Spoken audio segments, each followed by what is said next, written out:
आज हम जिन महान व्यक्ति के व्यक्तित्व के बारे में जानने वाले हैं, उनके बारे में समझने वाले कि उनके क्या विचार थे, उन्होंने कैसे संघर्ष भरी ज़िंदगी में इतना बड़ा मुकाम हासिल किया और आज अपने देश को इतना बड़ा खड़ा किया, उनको हमारे प्रेसिडेंट, हमारे जो प्रधानमंत्री जी है, जो सोनिया गांधी जी, जो हमारे कांग्रेस के पहले अध्यक्ष थे, अब उपाध्यक्ष है, हमारे जो राहुल गांधी, ये सारे उन्हें नमन करते हैं।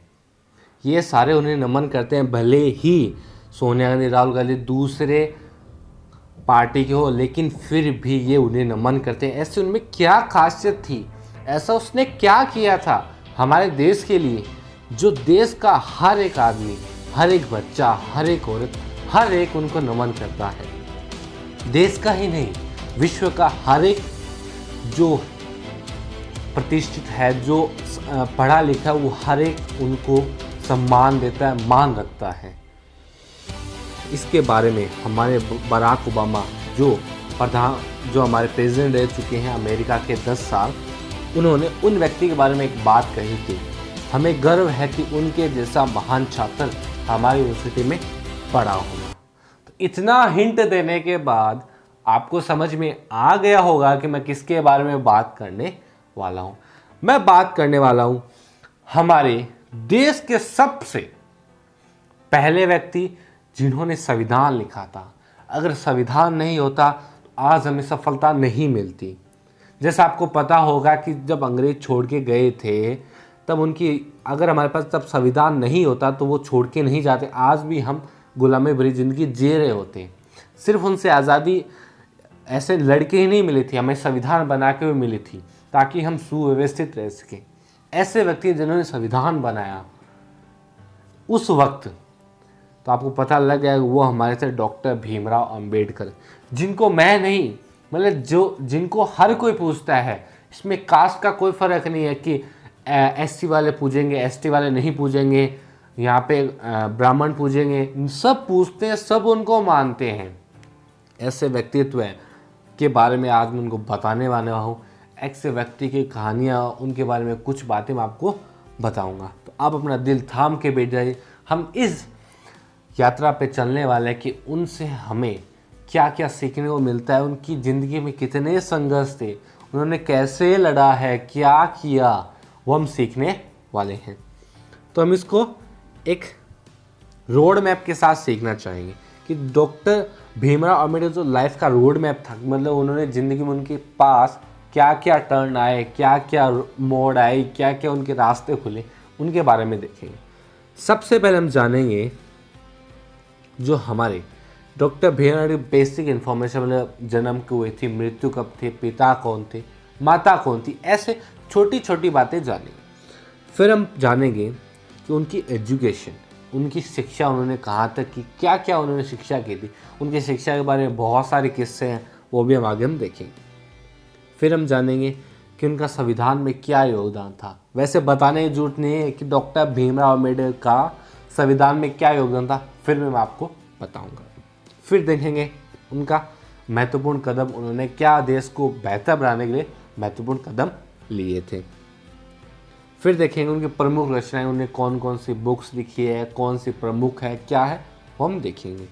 फिर उनके बारे में कुछ हम फैक्ट्स भी जानेंगे। और फैक्ट्स वो नहीं है जो हम देखते हैं यूट्यूब पे, ये फैक्ट्स सच्चाई है, ये उनके साथ हुआ है। ठीक है, तो स्टार्ट करते हैं उनकी बेसिक इन्फॉर्मेशन से, बेसिक बातें।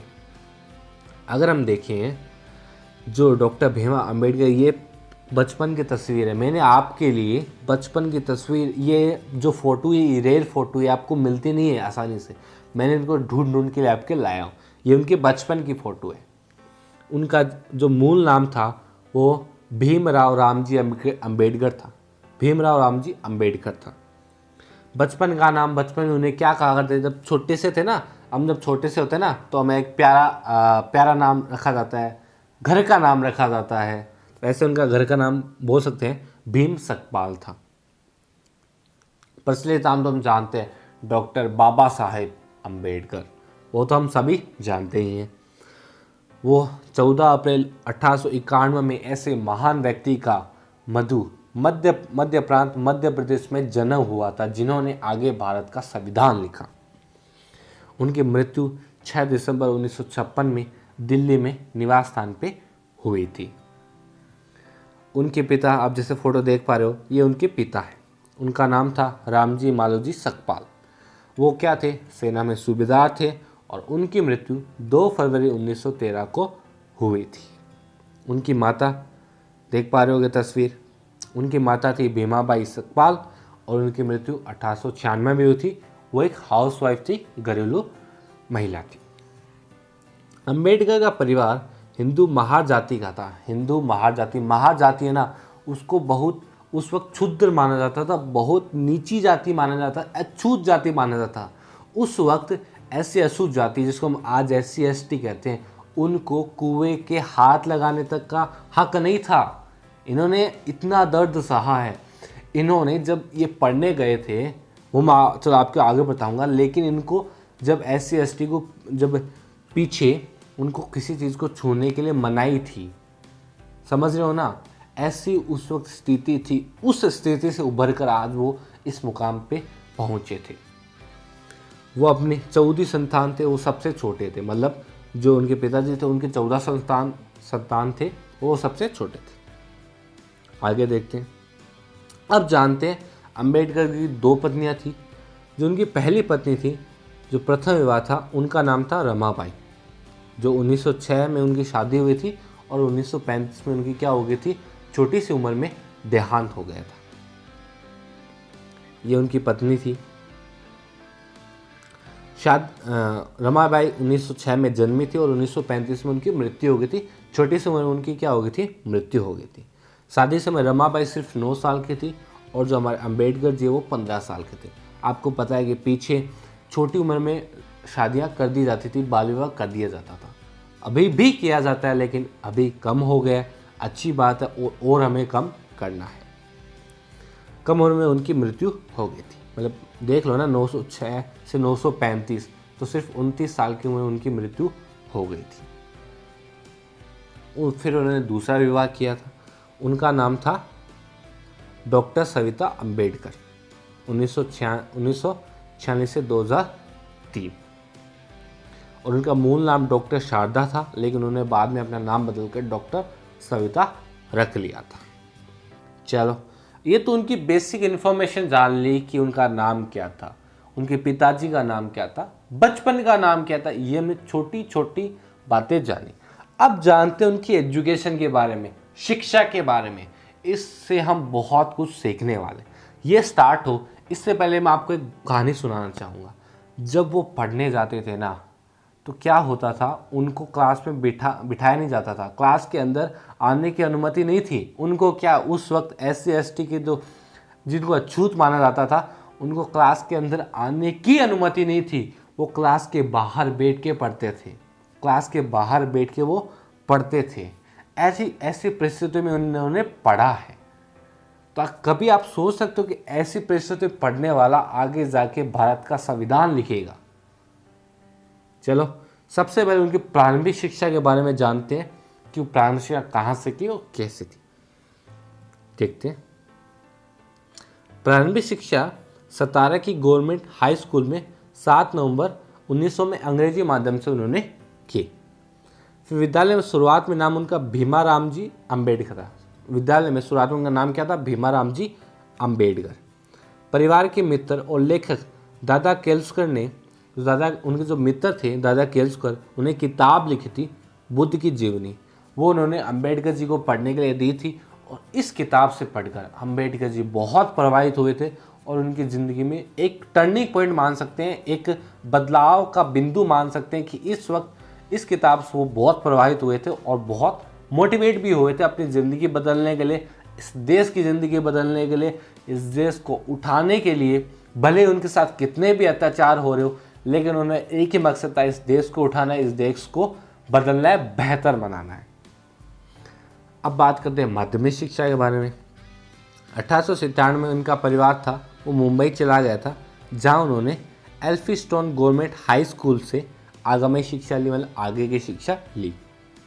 1907 में उन्होंने मैट्रिक परीक्षा उत्तीर्ण की। अब जानते हैं उनकी उच्च शिक्षण के बारे में, उच्च शिक्षा के बारे में। वैसे तो उन्होंने बहुत सारी डिग्रियां ली थी, लेकिन उनसे हम कुछ जानेंगे। 1912 में उन्होंने बीए इकोनॉमिक्स पॉलिटिक्स में डिग्री ली।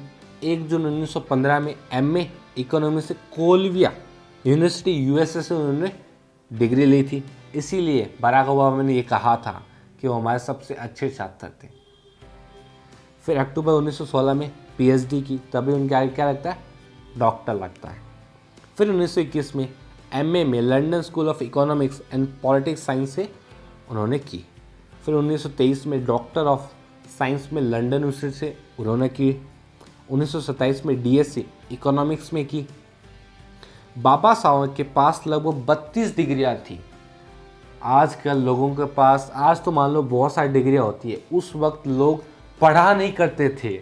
उस वक्त लोगों के पास एक एक डिग्री नहीं होती थी, इनके पास 32 डिग्री थी, और वो भी मामूली डिग्री नहीं थी। उन्होंने विदेश जाके पढ़ाई करके, इतनी मुसीबतों के बाद भी, वहाँ पे भी इनके साथ सब होता था। जो छुआछूत यहाँ पे होती वहाँ पे भी होता था, कि वहाँ पे अच्छे कपड़े नहीं होते थे, अच्छा खान पान नहीं होता था, इतने पैसे नहीं थे। पैसे सिर्फ इतने थे कि वहाँ की फीस भर सके और पढ़ सके। फिर भी उन्होंने उस संघर्ष भरी रातें निकाल कर ये मुकाम हासिल किया था। अब हम जानते हैं उनका संविधान में क्या योगदान था। वैसे बताने की ज़रूरत नहीं है, फिर भी देखते हैं। ये उनकी फ़ोटो है जब वो संविधान लिख रहे थे, वो आप देख पा रहे हो, यहाँ पे वो बैठे हैं। केवी राव ने अम्बेडकर को संविधान का जनक माना जाता है। केवी राव जी एक व्यक्ति थे जिन्होंने कहा था कि अम्बेडकर संविधान के जनक थे, और इसमें कोई दो राय नहीं है, इसमें कोई चर्चा करने की बात नहीं है। हम सभी मानते हैं, हमें सभी पता है, वो बिल्कुल संविधान के जनक थे। अम्बेडकर बुद्धिमान संविधान विशेषज्ञ थे। उन्होंने लगभग 60 देशों संविधान का अध्ययन किया था। उन्होंने संविधान ऐसे ही नहीं बना दिया कि उठे बना दिया, पढ़ लिया बना दिया, नहीं। उन्होंने 60 देशों के संविधान पढ़ा था कि क्या संविधान में क्या ज़रूरी होता है, क्या ज़रूरी नहीं होता है, उनको पढ़ के उन्होंने संविधान बनाया। इसीलिए जो संविधान उन्होंने बनाया था 1949 में, वो आज तक चल रहा है और आगे भी चलेगा, क्योंकि वो संविधान सभी मूलभूत और सभी बातों को लेके चला है। जैसे कोई पेड़ होता है ना, उसकी सबसे, अगर उसकी जड़ें मजबूत ना हो ना, तो ऊपर वो कितना भी बढ़ जाए उसका कोई फ़ायदा नहीं है। अगर उसकी जड़ें मजबूत होगी ना, वो ऊपर कितना भी बढ़ जाए कभी टूटेगा नहीं, कभी गिरेगा नहीं। तो संविधान देश की जड़ होती है। अगर संविधान मजबूत ना हो ना, तो देश कभी भी गिर सकता है। तो उन्होंने उस जड़ को मजबूत किया था। 15 अगस्त 1947 को स्वतंत्र भारत के प्रथम नेतृत्व करने वाले कांग्रेस सरकार द्वारा अम्बेडकर को प्रथम कानूनी मंत्री बनाया गया। 15 अगस्त 1947 को उन्हें कानून मंत्री बनाया गया। उस वक्त हमारी जो सरकार थी वो सिर्फ कांग्रेस थी। 19 अगस्त 1947 को संविधान निर्माण के लिए संविधान की मसौदा समिति के अध्यक्ष पद पर चुने गए थे, उनको अध्यक्ष पद बनाया गया था। संविधान का फाइनल ड्राफ्ट तैयार करने में, संविधान को पूरा तैयार करने में 2 साल 11 महीने 17 दिन का समय लगा था। इतने दिन और रातें उन्होंने बैठ के सबके साथ मेहनत की थी, तब जाके संविधान हमारा तैयार हुआ था। उनके बारे में कितना भी कह दूं वो भी कम है। उनकी जीवनी इतनी बड़ी है, मैं क्या बताऊं। उनके जीवन से सभी प्रभावित होते हैं। आगे देखते हैं। अम्बेडकर जी ने वर्गों के बीच सामाजिक संतुलन बनाने के आरक्षण प्रणाली की शुरुआत की थी। उसमें 428 अनुच्छेद, 12 अनुसूची, 5 परिशिष्ट और 98 संसार भारतीय संविधान बनाया। उन्होंने, अम्बेडकर जी ने सभी वर्गों के बीच सामाजिक संतुलन बनाए रखने के लिए आरक्षण प्रणाली निकाली थी, ताकि जो क्षुद्र है, जो नीची जाति के हैं, उनको आरक्षण मिलेगा तो वो भी उठेंगे, जिससे सारे एक साथ आ जाएंगे। इसलिए उन्होंने आरक्षण प्रणाली बनाई थी। इसलिए नहीं बनाई थी कि जो बड़े लोग उनको नुकसान हो, नहीं, इसलिए बनाई थी कि उनको कुछ आता नहीं, अगर उनको आरक्षण दिया जाएगा तो वो भी उठ के अपने पैरों पे उठ पाएंगे, और देश तभी आगे बढ़ेगा जब साथ सब चलेंगे। ऐसा नहीं कि सिर्फ ऊंची जाति के चल रहे तभी देश बढ़ेगा, नहीं, जब सब पूरा देश एक साथ चलेगा, जब देश की असली प्रगति होगी। और उस जो हमारा संविधान, उसमें 448 अनुच्छेद, 12 अनुसूची, 5 परिशिष्ट और 98 संशोधनों, इतने बड़ा हमारा संविधान है। हमारा संविधान दुनिया का सबसे बड़ा संविधान कहलाता है, सबसे बड़ा संविधान है। भारतीय संविधान में सभी समाजों के लिए उपयुक्त रूप से व्यवस्थित किया गया है। ग्रेनविल हॉस्टल में पहला और सबसे महत्वपूर्ण सामाजिक दस्तावेज के रूप में अंबेडकर द्वारा तैयार किए गए भारतीय संविधान का वर्णन किया है। संविधान सभा द्वारा 26 नवंबर 1949 को संविधान अपनाया गया और इसी दिन को हम संविधान दिवस के रूप में मनाते हैं। ये उनके कुछ योगदान थे संविधान में। अब देखते हैं समुदाय में उन्होंने क्या क्या योगदान किए, क्या क्या उन्होंने समुदाय को ऊपर उठाने के लिए प्रयत्न किए हैं। ये उनकी तस्वीर है जब वो भाषण दे रहे हैं उसके बहुत वक्त की। 1942 में schedule caste federation of India party, जिसमें उन्होंने नीले रंग के झंडे का प्रयोग किया था, उन्होंने बनाई थी और इस झंडे पर अशोक चक्र बनाया हुआ था। और जो अशोक चक्र आज हम अपने झंडे, आपने जो देश के तिरंगे के ऊपर देखते हैं, वो वहीं से लिया गया है। 1956 रिपब्लिक पार्टी ऑफ इंडिया वर्तमान के उनके द्वारा चलाया गया पार्टी चल रही है, जो दलितों के उत्थान में संघर्ष में बनी है, जो दलितों के उत्थान में उन्होंने बनाई थी, जैसे बहुजन समाज पार्टी। आप देख पा रहे हो बहुजन समाज पार्टी में आई थिंक रंग भी उनका नीला ही है, ये उन्होंने ही बनाई थी। अंबेडकर जी को नीला रंग बहुत प्रिय था, इसी कारण उनके समर्थन नीले रंग के कपड़े उनको पहनाना चाहते हैं। मतलब अंबेडकर जी को नीला रंग बहुत पसंद था, तो आप देखते होंगे कि जो उनकी तस्वीर है वो ज़्यादा नीले रंग में होती है। और अगर अम्बेडकर जी कोई भक्त है, अम्बेडकर जी भक्त वो नहीं है कि सिर्फ SC ST वाले, अम्बेडकर के भक्त सब है, उनके आदर्श सभी को मानने चाहिए। जैसे गांधी वाली, तो वो सिर्फ कांग्रेस के नहीं थे, वो मतलब ऐसे नहीं, तो वो सभी की, उनके जो सिद्धांत है, जो अच्छे सिद्धांत है, वो सभी को मानना चाहिए, ऐसे वो थे। उन्होंने पूना एक्ट में बहुत बड़ा योगदान दिया, आपको पता ही होगा। उनकी जो फेमस बुक थी वो देखते हैं, उन्होंने बहुत सारी बुकें लिखी, जैसे आपको पता ही है वो बहुत पढ़ते थे, तो उन्होंने बहुत सारी बुकें लिखी। कुछ हम बुक्स उनके बारे में देखेंगे। Mister Gandhi and Inception of untouchable 1943 में लिखी थी। The problem of the rupees is origin at is solution. The problem of rupees मतलब रुपए की जो कीमत थी वो घट रही थी, वो क्या है, उसकी प्रॉब्लम क्या है और उसका सॉल्यूशन भी इन्होंने दिया था। ये उन्होंने 1923 में ही लिखी थी। पाकिस्तान और पार्टीशन ऑफ इंडिया, ये उन्होंने 1945 में लिखी थी। And the Buddha and his drama, ये उन्होंने 1957 में लिखी थी। उनके ऊपर काफ़ी बुक लिखी जा चुकी है, उनके ऊपर काफ़ी किताबें लिखी जा चुकी है उनकी जीवनी पे, लेकिन उन्होंने अपने जीवनी पर खुद ये किताब लिखी थी, वो थी वेटिंग फॉर ए वीज़ा। उन्होंने इस किताब में अपने बहुत सारे किस्से शेयर किए, बहुत सारी बातें शेयर की है, जो उन्होंने महसूस की, जो उनके साथ हुए थे बचपन में, जवानी में, जब बूढ़े हुए और जब संविधान बना रहे थे, तभी उनके साथ वो किस्से हुए। आपको एक बात बताता हूँ, जब उन्होंने दलितों के लिए आरक्षण की बात कही थी ना, तो महात्मा गांधी आगे आए, उन्होंने कहा कि ये आप लागू नहीं कर सकते, ये आप नियम नहीं बना सकते।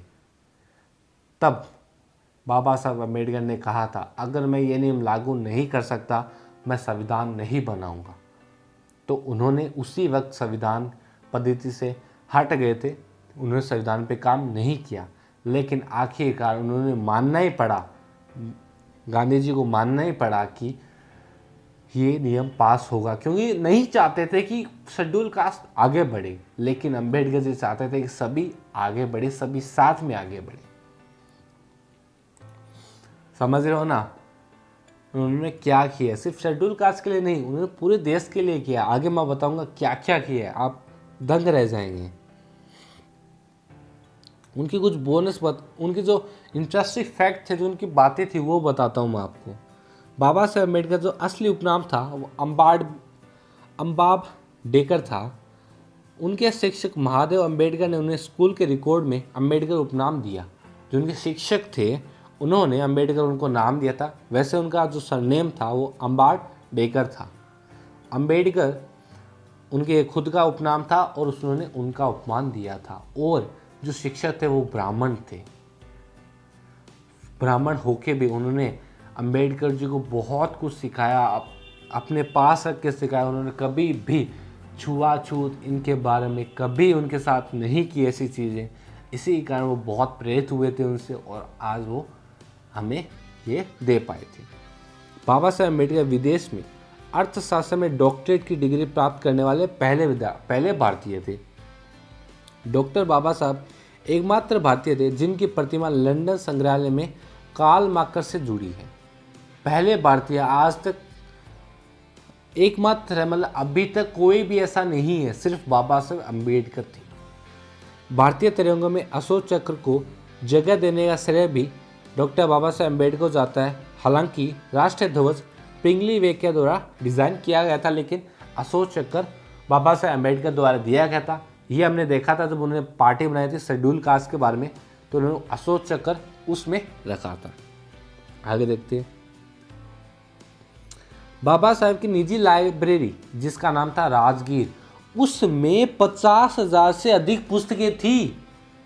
उस समय निजी लाइब्रेरी मतलब ये नहीं कि वो पब्लिक लाइब्रेरी होती है जहाँ पे जाके हम पढ़ते हैं, नहीं, जहाँ हम घर में पढ़ते हैं, हमारे कुछ किताबों की लाइब्रेरी बना रखी होती है ना, उनके पास 50,000 थी। और यह दुनिया की सबसे निजी लाइब्रेरी है, समझ रहे हो। डॉक्टर बाबा साहेब द्वारा लिखित waiting for a visa Columbia विश्वविद्यालय में एक पाठ्य पुस्तक है। जो वो किताब है ना, वो कोलंबिया जो यूनिवर्सिटी है उसमें लगी है, वो पाठ्य पुस्तक है। कोलंबिया विश्वविद्यालय ने 2004 में दुनिया के शीर्ष 100 विद्वानों की सूची बनाई। उस सूची में सबसे बड़ा नाम, सबसे पहला नाम हमारे डॉक्टर बाबा साहब अम्बेडकर था। इससे बड़े खुशी की बात क्या हो सकती है। उनको हमने नहीं, उनकी जो प्रभाव था, उनकी जो समझ थी, उनके हम ही प्रभावित नहीं थे, पूरी दुनिया प्रभावित थी। डॉक्टर बाबा साहब 64 विषयों में मास्टर थे। 64 विषयों में एक विषय में मास्टर होना कई लोगों के लिए बहुत मुश्किल बात होती है। वो 64 विषयों में मास्टर थे। उन्हें हिंदी, पाली, संस्कृत, अंग्रेजी, फ्रेंच, जर्मन, मराठी, फारसी और गुजराती जैसी 9 भाषाओं का ज्ञान था। इनके अलावा लगभग 21 वर्ष तक दुनिया के सभी धर्मों का तुलनात्मक तरीके से अध्ययन किया था। लंदन स्कूल ऑफ इकोनॉमिक्स में बाबा साहब ने सिर्फ 2 साल 3 महीने में 8 साल की पढ़ाई की थी। देख रहे हो ना, सिर्फ 2 साल 3 महीने में जो 8 साल में पढ़ाई होती है वो सिर्फ उन्होंने 2 साल 3 महीने में की थी। इसके लिए उन्होंने रोजाना 21 घंटे की पढ़ाई की थी। कितना उन्हें दृढ़ निश्चय था, कितनी लगन थी, कितनी मेहनत की थी। अब भारत देश को उठाने के लिए, भारत देश को उठाने के लिए, दलितों को उठाने के लिए, सबको एक साथ लाने के लिए डॉक्टर बाबा साहब अम्बेडकर ने 8,50,000 समर्थकों के साथ बौद्ध धर्म में दीक्षा ली, क्योंकि ये दुनिया का सबसे बड़ा धर्मांतर था। जब उन्होंने अपना धर्म बदला था, उस वक्त मैं आपको एक अंदर की बात बताता हूँ। उस वक्त कई लोगों ने ऑफर दिया कि आप मुसलमान धर्म में आ जाओ, हम आपको इतने पैसे देंगे। पैसे दिए गए, लेकिन उन्होंने वो धर्म नहीं चुना, उन्होंने बौद्ध धर्म चुना। महतवीर चंद्रमणि एक महान बौद्ध भिक्षु जिन्होंने बाबा साहेब को बौद्ध धर्म की शुरुआत की, उन्होंने युग का आधुनिक बौद्ध कहा था। गौतम बुद्ध थे ना, वो क्या थे, प्राचीन के बुद्ध थे, और डॉक्टर बाबा साहेब अम्बेडकर को उन्होंने आधुनिक युग का गौतम बुद्ध कहा है। Baba Saheb London school of economics ने डॉक्टर ऑल साइंस नामक एक मूल्यवान डॉक्टरेट की डिग्री प्राप्त करने वाले दुनिया के पहले और एकमात्र व्यक्ति थे। दुनिया में ऐसा कोई भी व्यक्ति नहीं था जिसने ये डिग्री प्राप्त की थी दुनिया में। मैं नहीं बोल रहा कि उस यूनिवर्सिटी में, नहीं बोल रहा कि उस देश में, नहीं बोल रहा कि उस जो महाद्वीप पर, नहीं, दुनिया में वो सबसे पहले व्यक्ति थे जिन्होंने ये डिग्री प्राप्त की थी। कई बुद्धिमान छात्रों ने इसके लिए प्रयास किया, लेकिन वे अब तक सफल नहीं हुए हैं। ये एकमात्र है। दुनिया भर में नेता के नाम पर लिखे गए सबसे अधिक गाने और किताबें डॉक्टर बाबा साहब अम्बेडकर की है। दुनिया में नेता पर लिखे गए सबसे अधिक गाने और किताबें डॉक्टर बाबा साहब अम्बेडकर पर लिखी गई थी। गवर्नर लॉर्ड लिनलिथ को और महात्मा गांधी का मानना था बाबा साहेब 500 स्नातकों और हजारों विद्वानों से अधिक विद्वान थे। वो इतने अधिक विद्वान थे। बाबा साहेब दुनिया के पहले और एकमात्र सत्याग्रही थे जिन्होंने पीने के पानी के लिए सत्याग्रह किया था। दुनिया में सबसे ज़्यादा जो प्रतिमा है वो बाबा साहब अम्बेडकर की है। सिर्फ भारत में नहीं, पूरी दुनिया में उनको माना जाता है। पूरी दुनिया में उनकी प्रतिमाएं हैं। उनकी जयंती पूरे विश्व में बनाई जाती है। बाबा साहेब पिछड़े वर्ग के सबसे पहले वकील बने थे। The makers of the universe नामक एक वैश्विक सर्वेक्षण के आधार पर पिछले 10,000 वर्षों में शीर्ष 100 मानवतावादी लोगों की एक सूची ऑक्सफोर्ड विश्वविद्यालय बनाई गई थी, जिसमें चौथा स्थान डॉक्टर बाबा साहेब अम्बेडकर का था। ये हमारे लिए बहुत गर्व की बात है।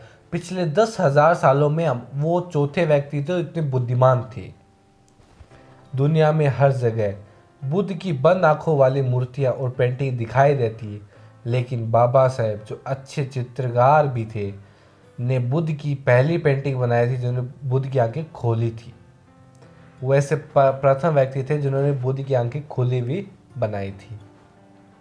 बाबा साहेब की प्रथम प्रतिमा 1950 में बनाई गई थी, तभी वे जीवित थे। यह प्रतिमा कोल्हापुर शहर में स्थापित की गई है।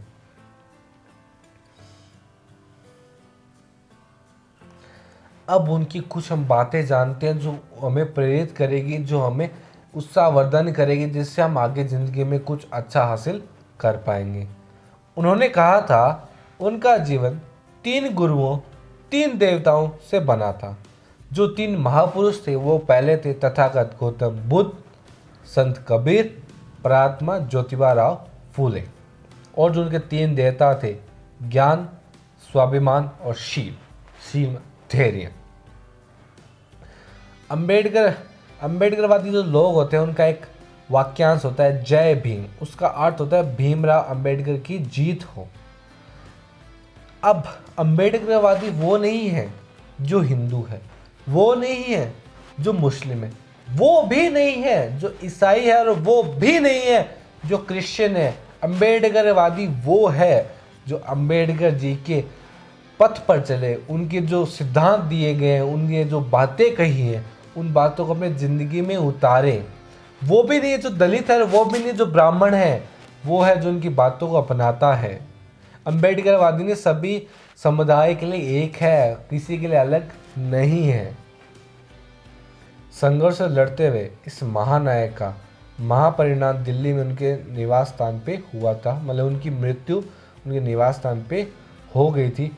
और उस वक्त दुनिया को ही, भारत को नहीं सिर्फ दुनिया को इतना बड़ा झटका लगा था, जिसकी मैं ये झटका अगर अभी मान लो भूकंप भी आ जाए ना, उससे बड़ा था। अब बड़ा कैसे था बताऊं? अगर उन्होंने संविधान नहीं लिखा होता, आज तक जो भारत प्रगति कर रहा है वो नहीं कर पाता। आप खुद भी देख सकते हो, आप खुद भी देख लो। अगर आप दिन में कुछ काम करने वाले हो, अगर आप उसको व्यवस्थित कर लो तो आपको याद रहता है ये काम करना है। अगर उनको व्यवस्थित नहीं करते हो तो कई काम भूल जाते हो। अब ये तो खुद की बात हुई, संविधान समझ रहे हो ना, देश की बात। जो आज 1 करोड़, आज 1,27 करोड़ 28 करोड़ लोग हैं, उनको एक साथ चलाना, अगर उन्होंने नहीं लिखा होता तो क्या आज भारत होता, उनकी कल्पना नहीं की जा सकती। 1990 में अंबेडकर के उपरांत भारत में सर्वोच्च नागरिक सम्मान भारत रत्न से उन्हें सम्मानित किया गया था। अम्बेडकर जो जन्मस्थली थी महू, जिसे वर्तमान में डॉक्टर बाबा साहेब अम्बेडकर के नगर के नाम से जाना जाता है, उनकी याद में रखने के लिए वहाँ पे भीम जन्मभूमि का निर्माण किया गया था।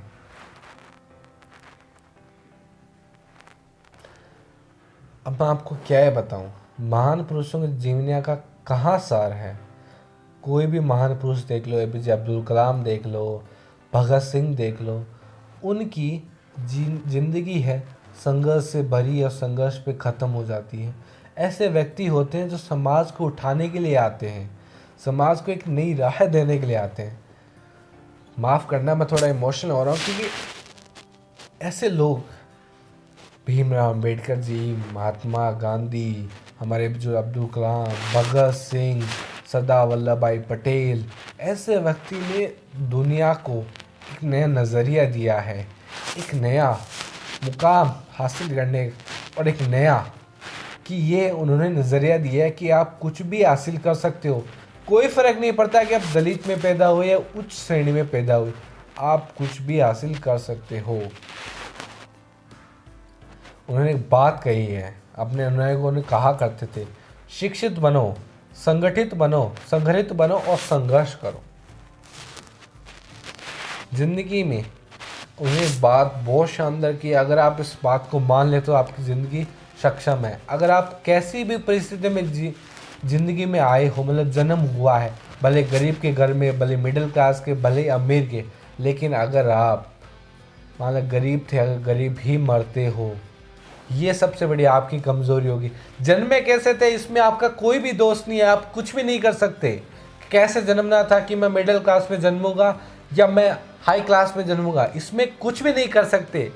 लेकिन इसमें कर सकते हो कि मैं मरूंगा ना, मैं दुनिया और समाज को ऐसा देख के मरूंगा कि उनका कुछ ना कुछ भला हो सके। मेरी वजह से अगर एक आदमी का भी भला होता है, मेरा जीवन सक्षम है। शिक्षा एकमात्र साधन है जो हमेशा सफलता तक ले जाता है, शिक्षा ही है। भले आप कुछ भी करो, बिजनेस भी करते हो, आपको बहुत सारी किताबें पढ़नी पड़ती हैं, बहुत सारी चीज़ें सीखनी पड़ती है। शिक्षा का मतलब ये नहीं है कि आप जो स्कूल में किताबें पढ़ाई जाती, नहीं। शिक्षा होती है किसी चीज़ को गहराई से जानने की इच्छा, उसको जानना।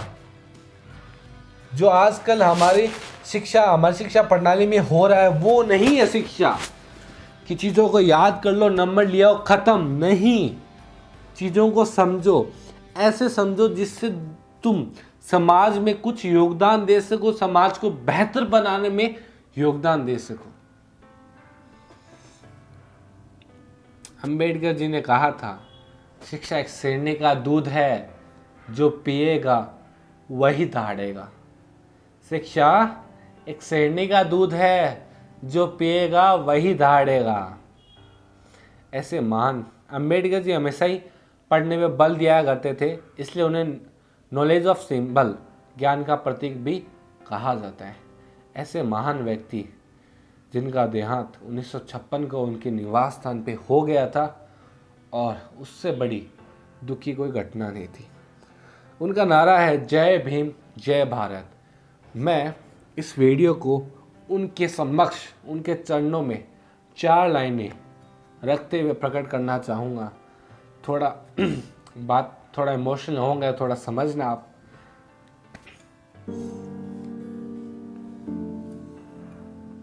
उनकी 4 बातें थी, मैं उनके लिए प्रश्न करना चाहूँगा। नींद अपनी खोकर जगाया हमको। हमने देखा था उन्होंने 21-21 घंटे बैठ के पढ़ा करते थे। नींद खोकर जगाया हमको, आंसू अपने गिराकर हंसाया हमको। नींद खोकर जगाया हमको, आंसू अपने गिराकर हंसाया हमको। कभी मत बोलना उस महान इंसान को, कभी मत बोलना उस महान इंसान को, ज़माना कहता है बाबा साहब अम्बेडकर जी को। यही मेरी उनके व्यक्तित्व के बारे में बताने का आपने प्रयास किया है। मैंने उनके व्यक्तित्व के बारे में जो मैं प्रकाश डाल सकता, जो मैं बता सकता, जितनी मेरी क्षमता थी, मैंने बताने का प्रयास किया है। आई होप आप इस वीडियो से कुछ ना कुछ लेके जाएंगे, कुछ ना कुछ अपनी ज़िंदगी में ज़रूर उतारेंगे और अपनी ज़िंदगी बेहतर बनाएंगे। तो लास्ट में एक बार और कह देता हूँ, बाबा साहब अम्बेडकर, जो अम्बेडकरवादी लोग होते हैं वो नहीं होते, जो मुसलमान है, जो ईसाई है, वो नहीं, जो उनके पथ पे चलते हैं, जो उनके सिद्धांतों को मानते हैं, वो अम्बेडकरवादी होते हैं। इसी के साथ डॉक्टर बाबा साहब अम्बेडकर के चरणों में प्रणाम करते हुए मैं इस वीडियो को एंड करना चाहूँगा। और मेरी यही दुआ रहेगी कि आप हमेशा सेफ रहें, खुश रहें, ज़िंदगी में आगे बढ़ें।